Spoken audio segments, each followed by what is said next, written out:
Panorama group, जो सोचता है वो करता है। आपके अपने सपनों का आशियाना। नमस्कार, आप देख रहे हैं सिटी पोस्ट और मैं हूं अभिषेक मिश्रा।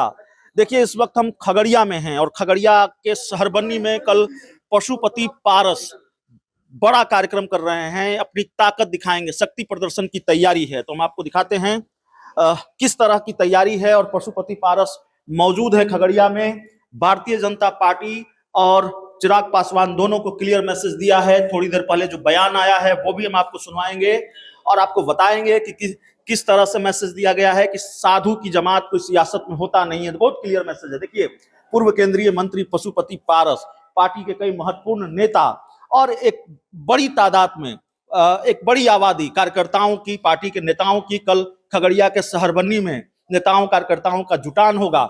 2 दिनों तक जो मैराथन बैठक चलती रही, फिर 2025 का आगाज भी दिखेगा। स्वर्गीय रामविलास पासवान और रामचंद्र पासवान की मूर्ति का अनावरण है, लेकिन इस अनावरण कार्यक्रम के बहाने क्लियर मैसेज उन दलों को जिन्होंने हल्के में लिया, पूर्व केंद्रीय मंत्री पशुपति पारस को अभी थोड़ी देर पहले साफ तौर पर यह कहा है कि राजनीति में कोई साधु की जमात नहीं होता और कार्यकर्ताओं की भावनाओं का सम्मान होगा। बहुत क्लियर मैसेज है भारतीय जनता पार्टी को भी कि कार्यकर्ताओं की भावनाओं का सम्मान होगा और राजनीति में कोई साधु की जमात नहीं होगा। तो फिर आने वाले दिनों में किस तरफ बढ़ चली है रालोसपा, इसका अंदाजा भी लगाया जा सकता है। तो सुनिए, पूर्व केंद्रीय मंत्री पशुपति पारस ने थोड़ी देर पहले क्या क्या कहा है। इससे पहले हम आपको दिखा देते हैं। पूर्व केंद्रीय मंत्री पशुपति पारस मौजूद हैं खगड़िया में। केशव सिंह मौजूद हैं, पार्टी के कई महत्वपूर्ण नेता मौजूद हैं। बड़ी संख्या में पार्टी के और बड़े नेता थोड़ी देर में दिखाई देंगे और कल पूरा जो हुजूम होगा पार्टी के नेताओं और कार्यकर्ताओं का, बड़े नेताओं का भी जुटान होगा। दूसरे प्रदेशों से भी राष्ट्रीय लोक जनशक्ति पार्टी के जो नेता कार्यकर्ता हैं वो पहुंचे हुए हैं और उस होटल में हम हैं जहां पार्टी के दूसरे प्रदेशों के नेता, प्रदेश अध्यक्ष, पदाधिकारी आए हुए हैं। तो सुनिए उन्होंने क्या कहा है। पूर्व केंद्रीय मंत्री पशुपति पारस ने इससे पहले बड़ा बयान दिया है। थोड़ी देर पहले उन्होंने कहा है कि राजनीति में कोई साधु की जमात नहीं होता। बहुत क्लियर मैसेज है। देखिए, आप सब लोगों को जानकारी है कि हमारे बड़े भाई साहब जो पिता तुल्य थे, पद्म भूषण रामविलास पासवान जी, और हमारा छोटा भाई अनुज स्वर्गीय रामचंद्र पासवान जी, ये दोनों भाई मुझको छोड़ के चले गए।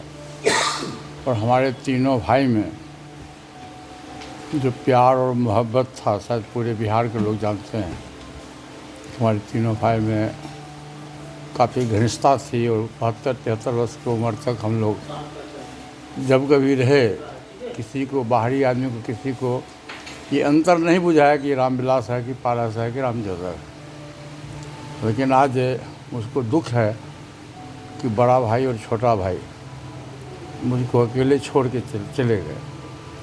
उन्हीं का कल जो मेरा पैतृक गांव है शहरबन्नी, जहां हम लोग पैदा लिए, पढ़े लिखे, आगे बढ़े, सांसद बने, विधायक बने, उस गांव में पद्म भूषण रामविलास पासवान जी का आदमकद मूर्ति एवं छोटे भाई रामचंद्र पासवान जी का आदमकद मूर्ति का अनावरण है। और संयोग है, मूर्ति का अनावरण, और संयोग है कि कल पासवान जी के द्वारा जो 2000 ईस्वी में 28 नवंबर 2000 ईस्वी को जो पार्टी की स्थापना की गई थी दिल्ली में के रामलीला मैदान में, कल उसका स्थापना दिवस भी है। ये संयोग कहिए, केवल उनके द्वारा स्थापना दिवस भी है और कल मूर्ति का अनावरण है। और गांव में कई इलाके के काफ़ी लोग एक सुन के, काफ़ी लोगों में काफ़ी खुशी है और काफ़ी तैयारी भी है। और पासवान जी के चाहने वाले लोग पूरे देश में हैं, विदेशों में भी हैं, लेकिन विदेश के लोगों को तो आना संभव नहीं है। लेकिन पूरे देश से, चाहे कर्नाटक हो, केरला हो, आंध्र प्रदेश हो, उड़ीसा हो, राजस्थान हो, हरियाणा हो, दिल्ली हो, उत्तर प्रदेश हो, सब असम मणिपुर से भी सब काफ़ी संख्या में लोग हमारे स्टेट के पदाधिकारी और हमारे जो सेंट्रल पदाधिकारी है वो काफ़ी संख्या में लोग, कुछ लोग तो आ गए हैं, यहाँ होटल में हैं भी। उड़ीसा के प्रदेश अध्यक्षा शिवानी सेनगुप्ता जी आ गई हैं और लोग रास्ते में 1 घंटे में सभी लोग को आज यहाँ आ जाएंगे और काफ़ी तैयारी है और बहुत स्वादपूर्ण वातावरण में तैयारी है। और मैं समझता हूँ कम से कम 15 से 20 हज़ार लोग कल के इस प्रोग्राम में शिरकत होंगे और लोग अपनी श्रद्धा सुमन पासवान जी के चरणों में अर्पित करेंगे। 2025 की तैयारी का 2025 का आगाज़ बताया जा रहा है,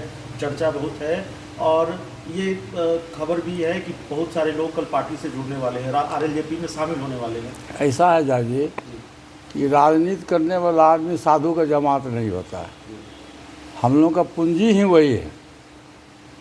और एनडीए गठबंधन के तहत जब हम थे 2014 से लेके अभी तक हैं, लेकिन जब लोकसभा का चुनाव हुआ हमारी पार्टी के साथ और व्यक्तिगत रूप से हमारे साथ, कि आपको जानकारी होनी चाहिए कि हमारी पार्टी दलित की पार्टी है।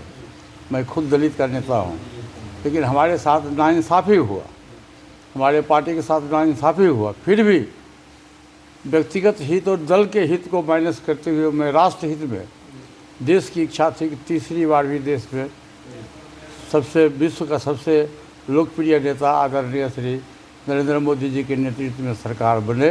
और हम लोगों ने व्यक्तिगत इच्छा को दबाते हुए, पार्टी की इच्छा को दमन करते हुए हम लोग राष्ट्र हित में हमारी पार्टी ने फैसला लिया कि हम एनडीए गठबंधन के तहत रहेंगे और हम लोगों ने पूरी ईमानदारी से एनडीए गठबंधन को क्या साथ निभाया। अब 6 महीना बीतने वाला है, लेकिन अब हमारी पार्टी की जो कार्य समिति की बैठक हुई थी 1 महीना पहले, उसमें अधिकांश हमारे लोगों की राय है कि यदि एनडीए गठबंधन अपनी उनकी भाजपा जो उचित सम्मान विधानसभा के चुनाव में हम लोग को नहीं देगा तो हम लोग को कहीं न कहीं रास्ता अलग चुनना पड़ेगा। और हमारी तैयारी अब 243 सीट पर है और अभी अपनी पार्टी के संगठन को 243 सीट पर संगठन को मजबूत करेंगे। जब समय आएगा, जब भविष्य आएगा तो उस समय जो पार्टी की राय होगी, आम सहमति होगी, उसी हिसाब से हम फैसला करेंगे। आपकी पार्टी के जो हज़ारों कार्यकर्ता हैं, लाखों कार्यकर्ता हैं, वो आपकी तरफ उम्मीद भरी निगाहों से देख रहे हैं और उनसे बात भी हमारी हुई और आपने 2 दिनों तक मैराथन बैठक की। क्या कल ये माना जाए कि कार्यकर्ताओं की भावनाओं का सम्मान होगा और पशुपति पारस कार्यकर्ताओं की भावनाओं का सम्मान करते हुए कल का कार्यक्रम कुछ और है। कल स्थापना दिवस है, पार्टी का स्थापना दिवस है और पासवान जी की मूर्ति का अनावरण है। कल हम लोग डेट निश्चित करेंगे और कार्य समिति की बैठक बुलाएंगे और कार्य समिति की बैठक में जो सर्वसम्मति से फैसला होगा, जो कार्यकर्ताओं की राय होगी। देखिए, हमारे पार्टी का संगठन जम्मू कश्मीर से लेकर कन्याकुमारी तक है और पार्टी का जो हमारी पार्टी के राष्ट्रीय स्तर पर भी काफ़ी संख्या में हमारे समर्थक लोग हैं। और आपको पता है कि हमारी पार्टी के साथ साथ दलित सेना हमारा है, जो सामाजिक संगठन है, और दलित सेना का विस्तार और जनाधार नॉर्थ इंडिया से अधिक साउथ इंडिया में है। तो जब हम लोग कार्य समिति की बैठक बुलाएंगे, उस बैठक में हमारी पार्टी के लोग रहेंगे और दलित सेना के भी लोग रहेंगे और उसमें जो आम सहमति बनेगी, कार्यकर्ताओं की भावना को देखते हुए हम फैसला लेंगे।